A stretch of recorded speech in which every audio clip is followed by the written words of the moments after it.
Welcome back, fellow internet adventurers. Get ready for another wild ride through Reddit's strangest stories. We're diving deep into the internet's quirkiest corners. Grab your popcorn and join us on this adventure.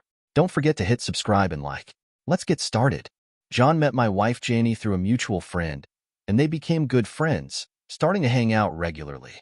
John was always polite and never seemed like a threat, but you have to be careful when someone's having an affair with your wife. They had fun sneaking around while I was at work or traveling, but they felt something was missing, which they later told me. One night in December, Janie invited John over to our house to play cards. After dinner, he arrived around 8, and Janie hugged him when he got there, which didn't seem unusual since they were friends.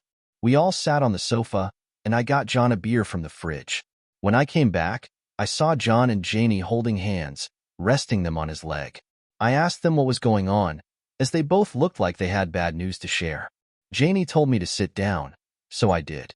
She then explained that she and John had been having a sexual relationship for a few months.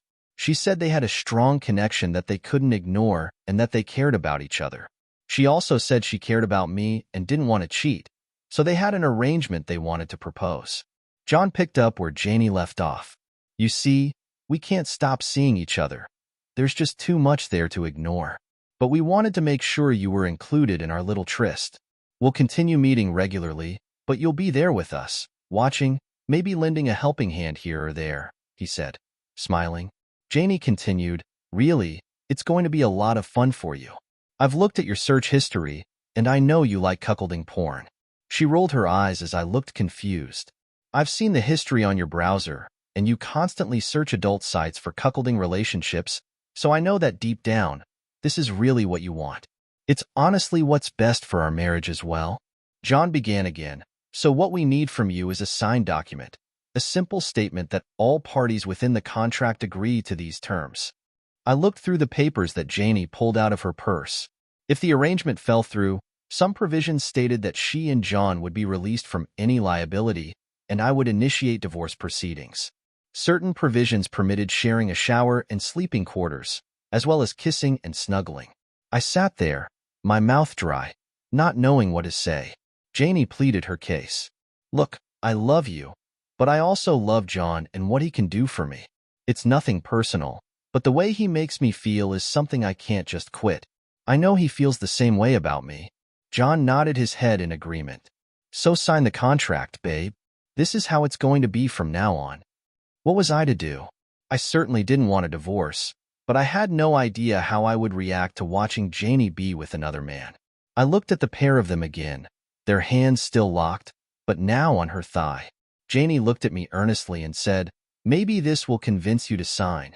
I watched as she pulled John's face to hers and started making out. He returned the sentiment as well. Part of me couldn't believe what I was watching. I saw my wife kissing another man. I started to feel aroused, even though I didn't want to admit it. The feeling grew stronger as they kept making out. John noticed before I did, even though I tried to hide it. Look, he likes this, he said. That's when Janie gave me a pin. I looked down at the contract with a pin in my hand. Inside, I couldn't hide my reaction, but I wasn't sure if this was the right thing to do. Up until now, the story was unique. Now the guy gains the courage to act. I had researched quite a bit about cuckolding, but it was for a case I was working on. You see, I am a private investigator, and I do a lot of divorce work in addition to a security company I own. Obviously, I had not done nearly enough research, so I went into investigator mode, which I'm sure they didn't expect. I pulled out my miniature tape recorder and pressed record. Just to be clear, I would like to record our conversation to eliminate any future disagreements, just for my own peace of mind. You understand, there's a lot of legal mumbo-jumbo in here. I notice you two have already signed and had your signatures notarized. Yes, said John. We just wanted to save time. We knew you would be on board with this. Geraldine, our notary, will be here soon to notarize your acceptance, then we can start enjoying ourselves. He was beaming like a kid at Christmas. Just to be clear, how long have you two been sleeping behind my back? I can't believe I didn't catch on. Janie piped up, well, we have been married for 4.5 years, and John and I have been having an affair for 2.5 of those. And please don't refer to it in those terms. He is my soulmate, and we have been making love for all that time. Really? I was a little over the top. Now come on, Richard. Don't get so full of yourself. She is enough woman for the both of us. I looked at them and realized my marriage was over. I took the pin, made my mark, and stood. I hope that is satisfactory. I showed them the document I had scrawled, "Oh hell no" on. Janie looked at the contract and yelled, "Sorry, jerk, I don't like to share." At that moment, I was shaking a bottle of beer with my thumb over the opening. I took the contract and put it in my back pocket, then pointed the beer bottle at my soon-to-be ex-wife and the guy who used to be my friend, and I let the beer spray them in the face. I turned, grabbed my briefcase, laptop, and jacket, and ignored their demands to come back and answer where I was going. I opened the front door, accidentally knocking over Geraldine, the notary. "Your problem now," I said as I left. "You must be Richard." "Oh, you ain't lying."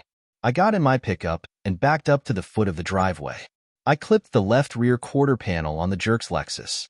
I know, juvenile, but at least he was still alive. I drove to her parents' house, figuring I'd be proactive. While I dearly loved my in-laws, I wasn't going to be the bad guy. My cell phone was blowing up with messages and texts. Finally, the inbox was full, and after a while, the calls and texts stopped. I pulled up in her parents' driveway and got out. I leaned on the doorbell and soon I heard, all right, I'm coming."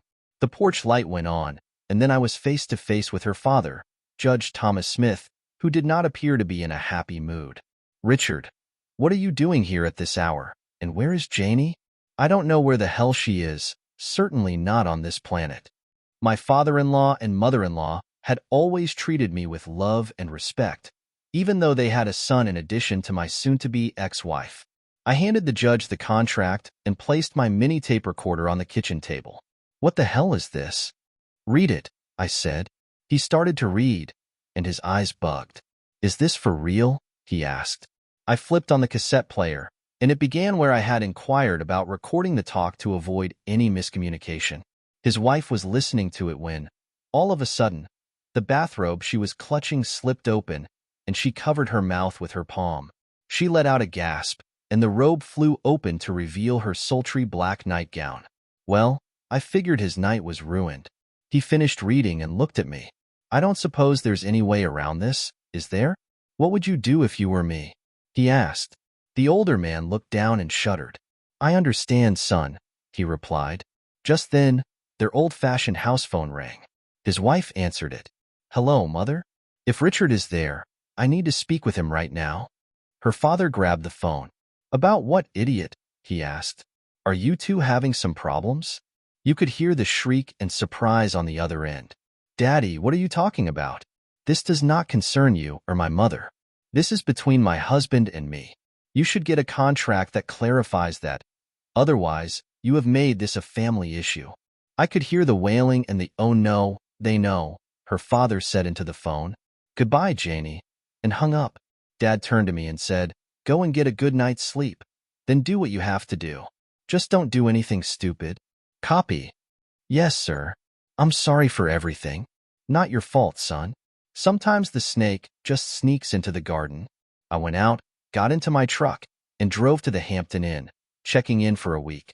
I proceeded to demolish the minibar and then collapsed in the bathroom, puking all over the floor.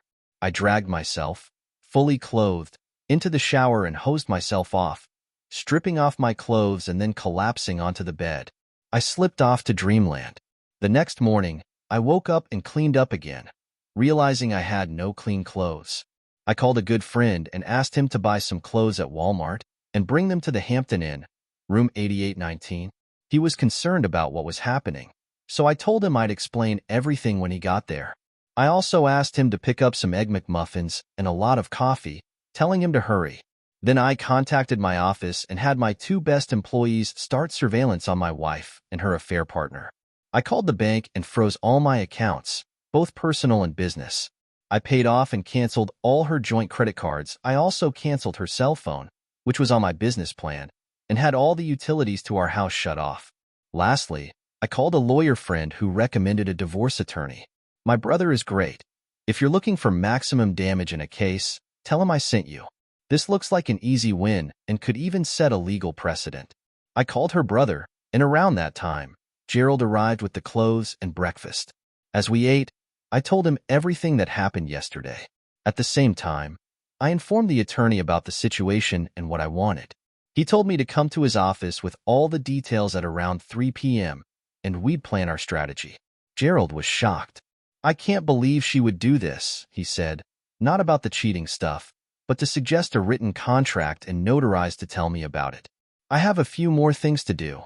I'll touch base with you a little later and bring you up to date." "No problem, pal. I've never fully trusted John, and I guess now I know why. If you need anything at all, Astrid and I are here for you." Astrid was his wife of 10 years and always treated me like a younger brother. He left, and I checked myself in the mirror. I looked like __, definitely an improvement from yesterday. I left and went to the bank. I was immediately shown into the office of the senior vice president. I'm not a billionaire, but between my personal accounts and business accounts, it was a significant amount of money. He jumped right on me. "I don't understand your actions. Surely it is your money, and you can do as you see fit, but is there anything we can do to change your mind?" Guess where John worked? He was the senior financial advisor at the bank. So I laid the contract on the VP's desk and then turned on the tape. His eyes clouded as he read the contract, but as he realized what he was reading and what he was hearing, his complexion went from pink to translucent. Surely this is some kind of joke. If it is, I'm not laughing. I can't continue to do business with an institution that employs a who is cheating on my wife behind my back. My voice had risen to a low roar, and I'm sure the surrounding personnel heard every word. I retrieved the contact from his shaking hand and picked up the tape recorder. I wonder how many other customers have been treated the same way. You can inform John Samuels that he will soon be served with legal papers. Good day, sir. I turned and left. As I walked through the office, I heard him shout, "Get Samuels in here now." I chuckled. I stopped at a stationery store and made 3 copies of the contract, deciding to keep the original safe until I gave it to my attorney. Then I went to my insurance agent's office, where my soon-to-be ex-wife worked. I was taken to the owner's office, Miss Daphne Loria. As I walked through the office, I thought I heard someone gasp, "Richard." I smiled and thought, this is great. Miss Loria stood up as I entered and shook my hand. "Richard, good to see you. What can we do for you?" she asked, looking uncomfortable. I replied, "I think you know why I'm here, Daphne. I'm canceling all my insurance with your company, effective immediately, and I would like a refund check now. I can't do business with a company that employs a lying, cheating person." She responded, "Just 1 minute, Richard. Your personal feelings can affect how my company operates." I hadn't seen or heard anything yet. I slammed the contract down on her desk and stared at her. "Do you need to hear the tape recording?" I asked. She read the 3 pages and glanced briefly at the notary's stamp and signature. She shivered and said, "1 moment, please," then pressed the intercom button. "Janie, come to my office now."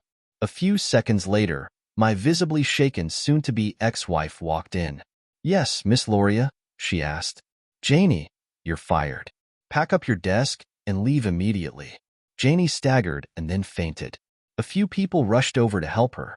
Miss Loria stood up and asked if I still wanted to proceed with my decision. I stood up and shook her hand.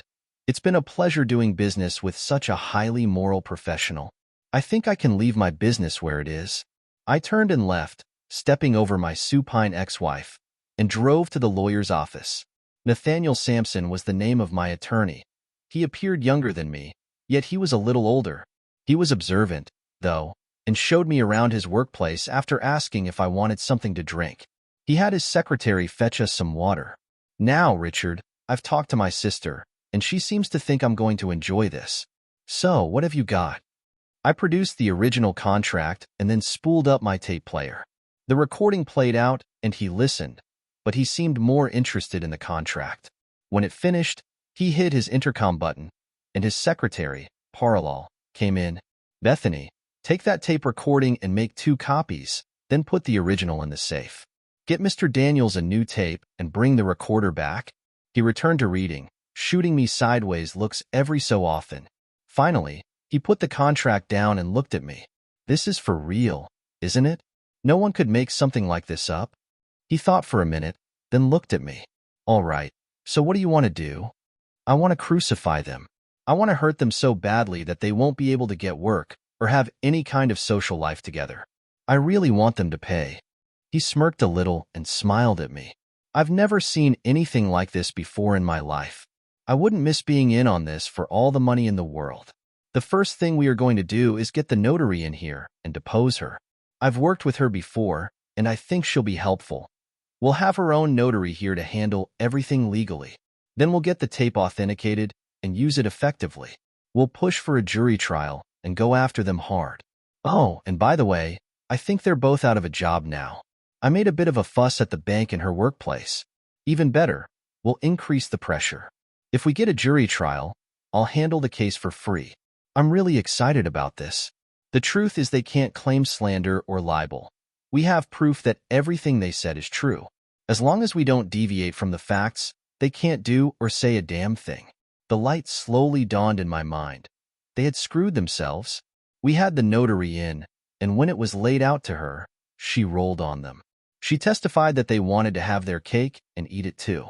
Nathaniel got an appointment with a judge and laid out our case.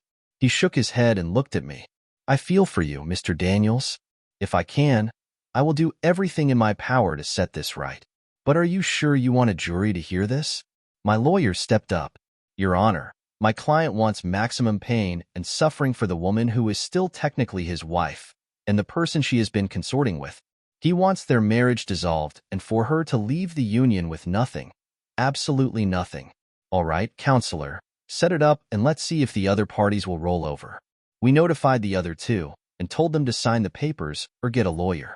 They wailed. They were almost flat broke what with getting the utilities turned back on and being unemployed. But she refused to sign, and he was looking at a large settlement demand.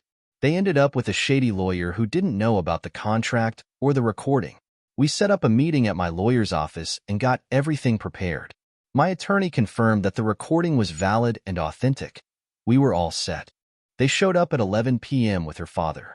I was a bit surprised and worried, but I shouldn't have been. Janie tried to hug me, but I pushed her away and sneered at my former friend. She started by saying that this was all a big misunderstanding and that I had rained holy hell on the two of them.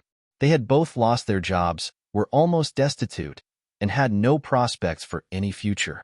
I had instituted a quick claim deed and transferred the house to her, but with no money involved, they were rapidly getting underwater. They tried to list it for sale, but were not having much luck. She wanted me back in her life, her bed, and most of all, her bank account. My attorney responded with a question. Are you still involved with Mr. Samuels? Her lawyer piped up, that is not germane to the discussion. They're just friends, she said. My lawyer then took out the contract and placed it in front of her lawyer. Let's try this again, he said, looking at Janie while her lawyer read the document. Are you still involved with Mr. Samuels? Janie turned pale and almost fainted. I don't want to answer that.